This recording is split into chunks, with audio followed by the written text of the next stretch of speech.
Hello, welcome to a new video. In today's video we're going to take a look at Scizor with the buffed move of Trailblaze in the Master League Premier Cup. And you might think, this Pokemon, not really that exciting, doesn't really do anything, right? It is one of the best answers to the current meta. This Pokemon is going to be able to break apart especially fairy type Pokemon, but also having access to boost yourself is really nice, as it also going to help you out against Rhyperior. And this is like the main thing about this Pokemon. It's a core breaker for Rhyperior, Primarina, Florges, basically the top tier meta picks. Literally. Of course, you're not going to be able to beat them all with just this one little Pokemon because you don't really have the bulk for it, but you're going to be able to do massive damage against a lot of teams, and you're going to see it here today as well. I went way positive with this team. I actually climbed up back over 3000 MMR as well. I dropped down to the like 2700 during the Go Battle Day, where I just forfeited all of my battles just to get some Stardust from it, and I had like crazy Q times a little bit higher up. I was like at 3200 before. But basically, this team here is amazing. I would really recommend you to try this team out, and we can move on to the second battle. Rhyperior against the lead. Here's one thing. I was thinking about changing my moveset a little bit of my lead of Gyarados. I actually wanted to run Waterfall and then just forgot to change it, and then I thought, maybe it's actually better to not have Waterfall. What this allows you is you're going to have a little bit of better matchups against other Dragon type Pokemon. And while this seems not as important because you're going to have two Steel type Pokemon, neither of them are going to be that great against them because we don't really have a lot of bulk with those Steel type Pokemon. Gholdengo doesn't really have any bulk. This Pokemon here, the Scizor, doesn't really have any bulk, but at least Scizor is going to be able to let the move go through. It's going to be Breaking Swipe. We sadly don't survive this. I actually expected that we would survive this one, but at least we're going to be able to align ourselves here. But yeah, you kind of would like to have a little bit of play against the Dragon type Pokemon with the Dragon Breath a bit more there. I think it's going to be a bit better, but also against other Gyarados, you kind of would like to have that as well, because other Gyarados can be a bit tricky for this team. In the back for the opponent here, this Scizor. This is not a Pokemon I would have expected to see here today, but it makes some kind of sense maybe. Like, this Pokemon has options to beat Primarina maybe, I'm not too sure, but if they want to run it, they can run it. Anyway, we're going to be able to now go ahead, go for the Aqua Tail, win the battle, and move on to the next opponent. So, next opponent coming up here, we're going to see the Golisopod. Golisopod is going to be one of those Pokemon that are a little bit tricky, like they're a little bit like neutral. And generally speaking, this is also one of those matchups where Dragon Breath is going to help you out quite a bit more compared to Waterfall. Area is not really too threatening. As I decide to swap onto the Ursaluna, I can go for an Aqua Tail. And to be fair, I very likely should have just went for another Aqua Tail here as well, but I decided to swap onto the Scizor, knowing that I should be able to outspeed them with the Trailblaze and hopefully just knock them out with it straight away. Tackle is going to be resisted, Swift is going to be resisted, they could have access to Fire Punch, but the only real thing that I really worry about here is the high horsepower, which they most likely would have been able to reach here. They decided to go for a Swift, that's fine by me. Golisopod comes back in, but what does Golisopod really want to do here? The Night Surge is coming through, gonna get the shield from the opponent, and so it is not a bad matchup. We have +1 attack on our Scizor, which makes this Pokemon so much better. And like this thing as well, of course, attack boost and defense boost, stuff like this is not gonna be shown on the CP, but it's gonna make the Pokemon so much more like viable there as well. For example, if you ever played the main series games, something that is really important are like the abilities there. And there was, for example, a time, or like still the case, where Zacian in the special form forward gets always a 1 attack boost when entering the battle, and that just completely made this Pokemon absolutely busted, even though the stats were still very strong, but like not as overpowered as it seemed. So stat boosts are definitely always very important. One little issue for this team is definitely the Pokemon that we just saw on the lead. Magnezone can be quite scary. What we saw there as well for like a split second is that they are running Magnezone with the fast move of Spark, which I don't know why. Most likely they just forgot about it. I think it is better to run Spark for raids. Maybe they just raided with it and this is like the first time they play with it. I don't know. I have no idea, but on a Volt Switch is a way scarier in any kind of sense there. We will see the Rhyperior going for a charge move here. I could have actually went for the Aqua Tail. Kind of disappointed myself that I didn't, because yeah, it would have been better for us to get the knockout compared to just trying to go for whatever we tried to do there. And as you can see here, Spark is coming through. Spark is barely doing any damage, and we can get an Aqua Tail off, doing some solid damage. And with the Astonish here, we're going to get them low. In comes the Primarina, but not with Charm, but with a Waterfall. But because we had a little bit of extra energy beforehand, this is going to be still a very solid matchup for us. Primarina needs always kind of 5 fast moves to go for a 1 charge move on their own. We need for the first move 6 and for the second one 5, so that is a little bit scarier. We always generate 10 energy with each Astonish, so we need 55 for a Shadow Ball, so 60 for the first one and then 50 for the second one. And as you're gonna see here, it doesn't really matter what we're gonna do, we're still going to be able to win the battle, thanks to our Gyarados going for 1 Aqua Tail. Next opponent, Dragapult. That someone has Dragapult is ridiculous. If you have Dragapult and you want to send me some gameplay, link is always down in the description for this one. I would really appreciate it, but of course, yeah, Dragapult is a rare Pokemon. Like, if you did not use Rex Alcandy, I don't think you can really get this legit. Maybe. If you live in a biome where this Pokemon spawns quite often, maybe. I actually mainly get this as a daily spawn for whatever reason. Like, I got, I think, 4 or 5 Dreepy as a daily spawn already.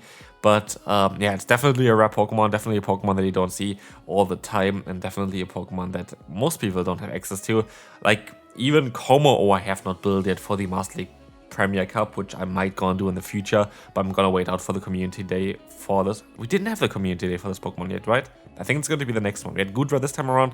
Como should be the next June community day, so that's going to be interesting because actually I think it has like 2 or 3 signature moves, Como, so that's going to be kind of interesting as well. It's most likely going to be Clangering Soul or something like this. Maybe a drop of their defenses and then boost for the attacks is most likely what's going to be. But yeah, Clangering Soul will make this Pokemon a very interesting one whenever that's gonna get released. But anyway, here we're gonna see Gholdengo just destroying opponents. Like, I already made a video about Gholdengo because this Pokemon is just so nice in the current meta. Like, this thing is ridiculously strong. Look at him. He's just standing there. The cheese string man is just taking some KOs here. And as we will see as well, Astonish really nice, as we're going to be able to get them really low enough that even an Aqua Tail is going to be enough. And goodbye Dragapult. Those Excadrill didn't help you. Maybe the next opponent is going to have a little bit better time here, as they're going to have a lead that is very scary for this team. Excadrill is a Pokemon that you barely really see nowadays, since basically there have been a new Pokemon that's a bit better. Also, you saw here real quick, just shortly there, Moonblast got the debuff, which makes this a little bit of an awkward matchup here for us after the debuff of our attack there. So yeah, that's definitely a bit annoying. I'm not at +1 here, I'm just at neutral attack now, which is really annoying. But yeah, generally speaking, Excadrill doesn't really see too much play, even though it got buffed with the Mud Slap. They're just better Mud Slap users usually with the other, what's called, Rhyperior. Rhyperior is just better, like just straight up better than the Excadrill. That's why most likely you don't really see too many of them.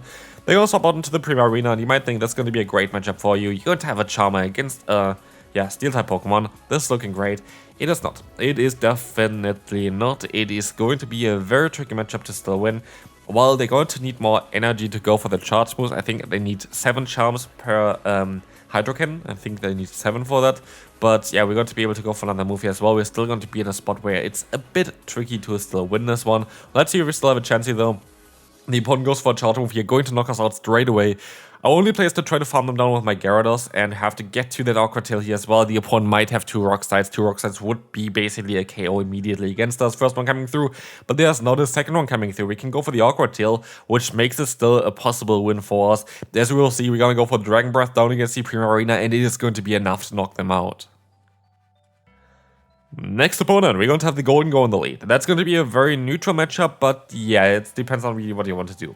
You're going to outspeed them to the first crunch. They're going to have no Shadow Ball stored for themselves, and you can decide to swap out if you want to, which I am going to do here now into my Scizor. Scizor's going to be a little bit faster in terms of the pacing, allowing me to use a shield here against the opponent's charge move. They would be able to outspeed me to the next one. Like, I can still go for another charge move here afterwards, but like, if they want to stay in and play their one out, they will outspeed me to their next Shadow Ball as well before I can go for 2 Night Slashes.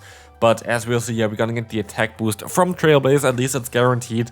I always like when stuff is guaranteed and you kinda can know what is happening. Unlike the defense drop that you just got from Liquidation, which is, I think, a 20% chance. Doesn't matter because you're gonna swap out anyway. But still, they got like a little bit of damage extra in there as well with that one fast move. But as we will see here, Gholdengo comes back in. We can go for another charge move. I could see them use a shield here.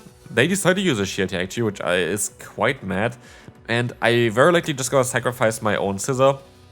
I didn't get the fast move through, which generally speaking doesn't matter because I don't use a shield. If I wanted to use a shield, that would have made a difference for sure. But they had to have a hard counter in the deck. Like, there was nothing that I can do in this battle. Maybe the next battle is going to be a little bit better. We're going to have the Venusaur against us, which is great for our Scizor and great for our both Pokemon in the back, to be fair. But we're going to get out a Waterfall variant of the Gyarados, making this a little bit of an awkward matchup. I decided to go for the Night Slash here. Hindsight, most likely Trailblaze would have been a little bit better, a bit more consistent, but of course I kind of always hope for the boost. You always kind of hope for the boost when you play with this move here. And yes, if I went for a Trailblaze first and then went for a Night Slash, I would have done a little bit more damage to the opponent.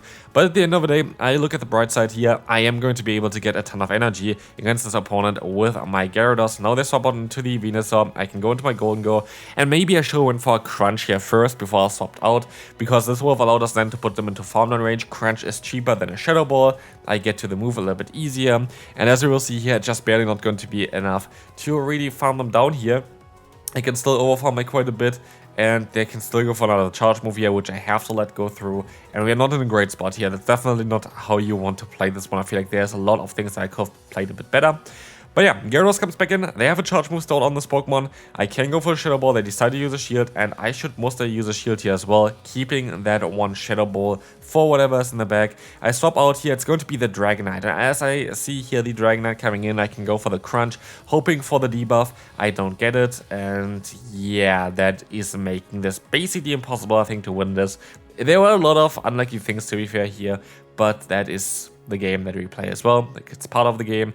And here, sadly, I think I actually overtapped by one as well, which is kind of annoying, as I can now go ahead and go for another charge move. They survive with like a few HP there as well. Like, again, if I got the debuff, it would have been better. And it is fine, it is fine. Good game to the opponent. Unfortunate.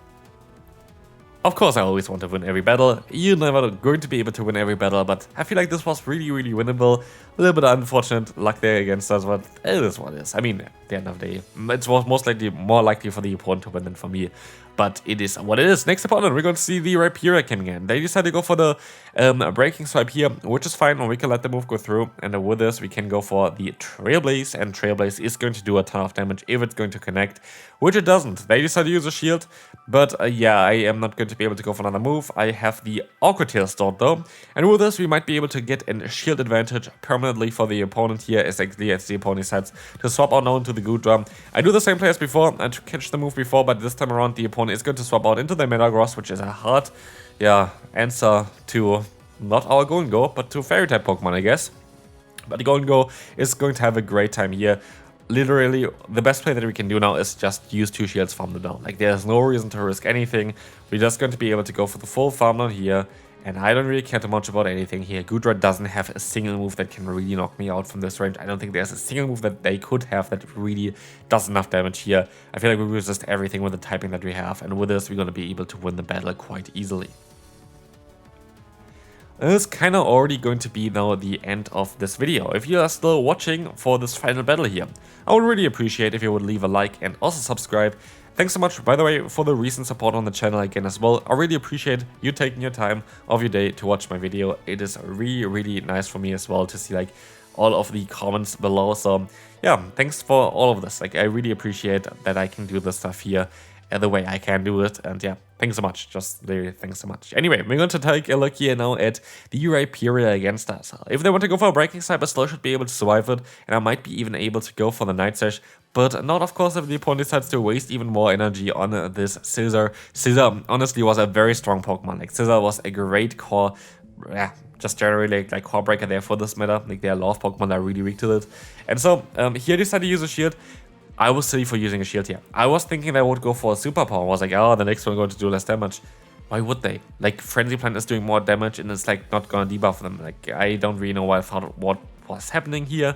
But what I was thinking was happening was definitely never going to be happening. So yeah, that was not ideal. I can at least knock out the Rhyperior now. I have to hope there's a Pokemon in the back that I can deal with, which I don't know if it's going to be the case. It's going to be a Venusaur, and that is going to be not as ideal. But we're going to get them already quite low with the Astonish, which I'm mad surprised about. Like, look at the health of the opponent. They had half health. And if they want to knock me out here, they have to go for a charge move quite soon, because otherwise Crunch plus Dragon Breath is just going to be a little bit too much. And as we see here, we get the debuff here as well, which doesn't matter. Like, we would have won no matter what. And so, this team was amazing. Literally one of the best teams I played so far for this meta.